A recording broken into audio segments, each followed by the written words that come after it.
Buonasera a tutti, ci troviamo alla quinta giornata del campionato di Lega Calcio a 5. Siamo allo Stella Azzurra, oggi si scontra Roma Internazionale contro Cresis. I Cresis ripartono sulla destra, Corsi tenta il tiro e l'autogol di Screcciadante. 1-0 per i Cresis. Il pallone però,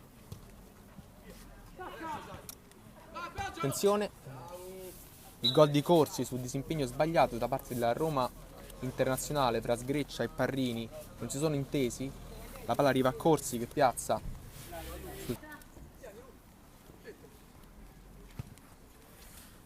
dietro per Malarbi che la rigira su Loreti, ancora sulla sinistra, ci sta Rete da parte di Loreti che tira dalla sinistra, sorprende Codorni, Tadello, attenzione a Polvere che recupera palla, buonissima occasione per Palmisano che tira, ancora pericolosa il Cresis, sempre con Loreti che ancora una volta sinistro, il gol del 4-0 da parte di Loreti, la palla per Vittadello, per Loreti,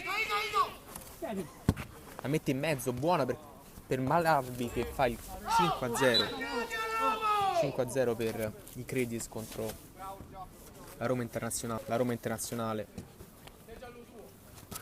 Palla per Rodriguez, può fare il tiro, lo fa, grandissimo gol da parte di Rodriguez che finora è stato il più attivo da parte della Roma Internazionale. Palla sgreccia, claga su Rodriguez, viene pressato da Malarbi che adesso salta il portiere, Malarbi fa il 6-1, facile, saltando il portiere. Adesso Costa mette in mezzo per Malarbi ancora, buon numero di Malarbi che fa il 7-1. Secondo tempo la Roma Internazionale molto più attiva e meriterebbe quantomeno un altro gol. Adesso Malarbi sulla sinistra prova a scuotersi, gran gol da parte di Malarbi che brucia così Coderoni sulla sinistra dopo una discesa fenomenale. Cerca di metterla dentro per Malarbi che la stoppa bene, tiene palla contro Polvere, Malarbi mette in mezzo, bellissima palla per Vittadello. Malarbi, Rodriguez, Parrini,